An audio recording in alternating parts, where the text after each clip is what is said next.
Fresh choice filling and registration का बहुत important है यार, तो देन आप इसको भी एक बार जरूर करिए क्योंकि राउंड 3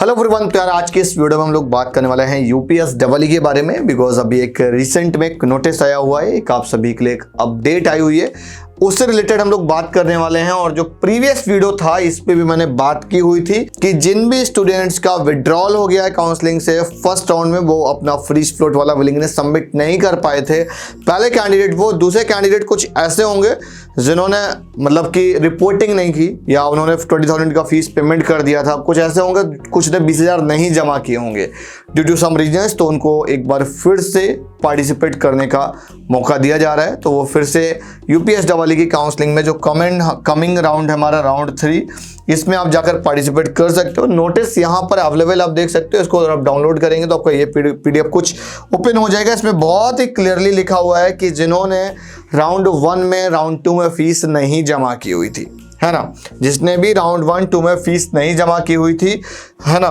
तो उनको काउंसलिंग में पार्टिसिपेट करने के लिए अलाउ किया जाता है, ठीक है ना।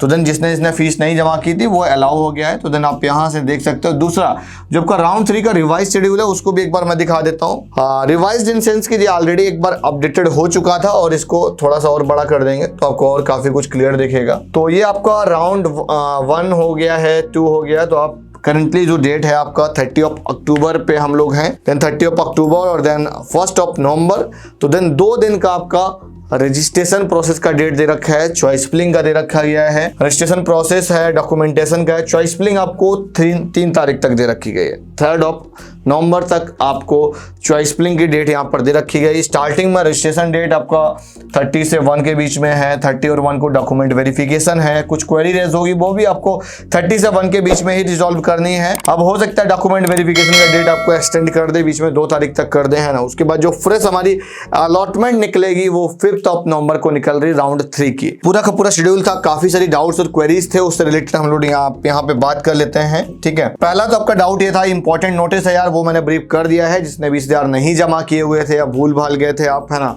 ठीक है ना। तो अगर आपने रिपोर्टिंग वगैरह नहीं की हुई है तो मे भी पॉसिबिलिटी, अब यार यहाँ पर 3 केस बनेंगे। पहला केस तो ये होगा कि भैया जिसने, अब जो नोटिस है उसको मैं एक बार क्लियरली फिर से दिखा देता हूँ, नोटिस है क्या। नोटिस में दे रखा है प्रवेश प्रक्रिया काउंसलिंग 2020 में जो अभ्यर्थी प्रथम एंड मतलब फर्स्ट एंड सेकंड राउंड की काउंसलिंग में जो पार्टिसिपेट कर रहे थे, है ना, उनको सूचित किया जाता है कि सीट आवंटन के बाद यदि उन्होंने पार्टिसिपेशन फीस जो 20,000 एंड 12,000 की जमा नहीं कर पाए हैं, जो जमा करना था आपको सीट ब्लॉकिंग अमाउंट, तो देन उनको एक जो कमिंग राउंड है राउंड 3 में आपको परमिशन दी जाती है। तो यहाँ पर यार 1-2 केस और बने, ये तो उनके लिए है जिन्होंने फीस नहीं पे की हुई है। पहला तो ये हो जो बिल्कुल एकदम भूल गए, उन्होंने कुछ पोर्टल में किया ही नहीं था, उन्होंने फ्री फ्लोट भी नहीं किया, तो वो भी कर सकते हैं, उनकी अलॉटमेंट आई थी।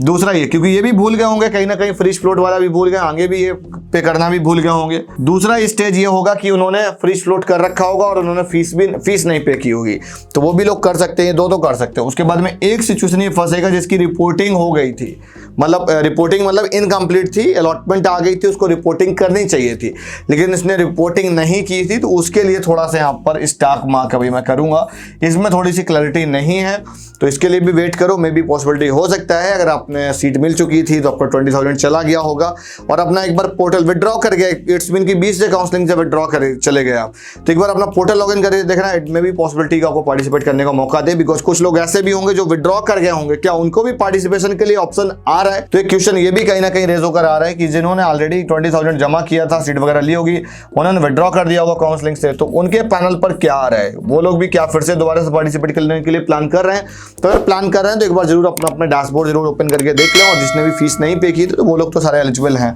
Fresh choice filling and registration का बहुत इंपॉर्टेंट है यार, तो देन आप इसको भी एक बार जरूर करिए क्योंकि राउंड 3 बहुत आपके लिए इंपॉर्टेंट होगा। और जो राउंड 1 राउंड 2 की काउंसलिंग ऑलरेडी करके आ रहे हैं तो अपनी चॉइसेस और अपडेट कर दें, बिकॉज राउंड 1 के बाद 2 में एक्सटेंशन आज पहली बार ऐसा नहीं हुआ कि कट ऑफ ऑलमोस्ट सिमिलर ही रही है 1 और 2 की, मतलब हमेशा से ऐसा रहा है।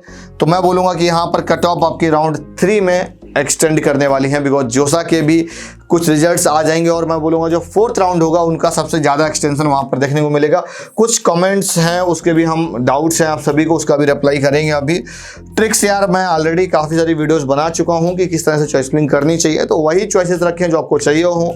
एक प्रॉपर एक सिमिलर एक पैटर्न ऐसा बनाओ कि उनमें से कोई चॉइस ऐसी ना हो जो आपको मिल जाए, लॉट हो जाए, वो आप ना लें, तो उसको ऑलरेडी रिमूव कर दो, पहले से रिमूव करके रखो। और एक डिक्रीजिंग ऑर्डर में होना चाहिए जो आपको बिल्कुल मैं बोलूँगा कि आपको एकदम हाई प्रोफाइल कॉलेज है, प्रोफाइलिंग वाइज एकदम टॉप प्रोफाइल है, उसको सबसे ऊपर रख दे। जो आपको बिल्कुल नहीं मिल सकता उसको ऊपर रखा तो आपको 110% मिल सकता है, उसको नीचे रख दिया। कुछ कमेंट्स है उसको एक बार हम पिक कर लेते हैं यहाँ से। तो एक यार ये कमेंट है, एक बच्चे ने कमेंट किया हुआ है 1,51,000 रैंक है, ओबीसी कैटेगरी है, एनआईटी और ट्रिपल आईटी की बात कर रहे हैं। तो अभी इस पे मैंने जस्ट आज ही एक वीडियो पब्लिश हुआ है, उसको आप जाकर देख लो कितनी रैंक तक आपको एनआईटी ट्रिपल आईटी मिलेगी। मैं बोलूंगा आप ओबीसी हो तो देन आई थिंक ओबीसी में 70,000 तक आपको मिल रहा है, अगर आप फीमेल हो तो आई थिंक 80 तक आपको मिल जाएगा, 70-75 तक मिल सकता है लास्ट। सीआरएल रैंक पर मैं बात कर रहा हूँ, वो भी सीएसएबी राउंड के बिहाफ पर। उसके बाद can I get IT in KNIT 83,000 rank, तो then I think last round तक आपको मिल जाएगा, है ना, इसमें आपका चांस बन सकता है। उसके बाद आदित्य का डाउट है, प्लीज सर इन्होंने क्या बोला है कि प्लीज रिप्लाई कैन आई पे acceptance fees in round 2 if not paid in round 1। अच्छा ये बोल रहे हैं कि इन्होंने राउंड 1 में फीस नहीं पे करी थी, क्या ये राउंड 2 में कर सकते हैं, है ना। तो ये मैं बोलूँगा कि राउंड 2 में आपके पास तो अब तो विड्रॉ कर गए होगे काउंसलिंग से, तो आपके पास अभी एक मौका आया है। जो अभी रूल मैंने बताया, जो भी ये मैंने प्रीवियस वीडियो में बताया था, बस नोटिस का इंतजार था ऑफिशियली, तो वो आ चुका है ना। उसके बाद लखनऊ यूनिवर्सिटी का ईसी कैसा रहेगा, and then CRL rank 3 lakh है, और ओबीसी एनसीएल, तो मैं बोलूँगा कि लखनऊ यूनिवर्सिटी का ईसी ठीक है, वेल एंड गुड है, आप ले सकते हो, ऑप्ट कर सकते हो। उसके बाद राउंड 2 में कब चॉइस फिलिंग एडिट कर सकते हैं, तो सिमिलर डेट्स होती हैं जो अभी चॉइस फिलिंग अपडेट करने के लिए आएगा, तो आज से आई थिंक एडिट होने लगेंगे, अपडेट कर सकते हो। सीएसजेएमयू में सीएस और एकेजी में आईटी, तो मैं बोलूंगा कि यहाँ पर एकेजी में आईटी जिसने पेमेंट नहीं किया है तो क्या सेकंड राउंड में पार्टिसिपेट कर सकता है। तो ये काफी पुराना कमेंट है, 1 हफ्ते पुराना है, तो मैं बोलूंगा जिसने पहले फीस नहीं पे करी थी वो अपना आराम से जाकर पार्टिसिपेट कर सकता है। Rohilkhand university versus Awadh university versus Agra university, अब मैं बोलूंगा यूनिवर्सिटीज में अगर सबसे अच्छी है तो लखनऊ यूनिवर्सिटी है अभी तक फिलहाल, बाकी का आप सभी को पता है कि क्या हाल है, ठीक है। और उसके बाद काइट गाजियाबाद में CSC and ITS engineering college में सीएससी विच इज बेटर।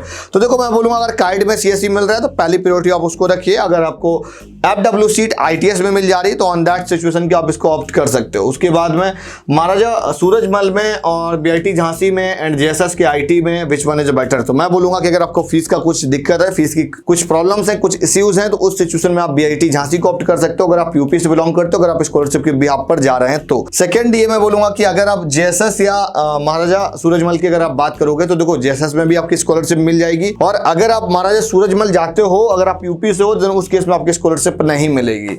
तो अगर मैं ओवरऑल थोड़ा सा ये फाइनेंशियल फैक्टर अगर हटा के बात करूं तो मैं बोलूंगा महाराजा हुसैन का सूरजमल का आप आईटी ऑप्ट कर लेना। जेएसएस में भी अगर मिल रहा है तो जेएसएस में भी मैं बोलूंगा अगर कुछ बजट का चक्कर तो जेएसएस रख सकते हो, है ना।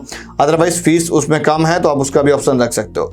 और JL Bajaj and kite Ghaziabad which is better, तो मैं बोलूंगा काइट गाजियाबाद, ठीक है। तो ये कुछ कमेंट्स थे जो आप सभी ने चैनल पर कर रखे थे, तो मैंने यार उसका रिप्लाई कर दिया है, ठीक है। तो वीडियो आज की यहीं तक, मिलता हूं नेक्स्ट वीडियो में फिर किसी नई जानकारी, किसी नया अपडेट, किसी नया रिसर्च के साथ में। तब तक के लिए बाय बाय।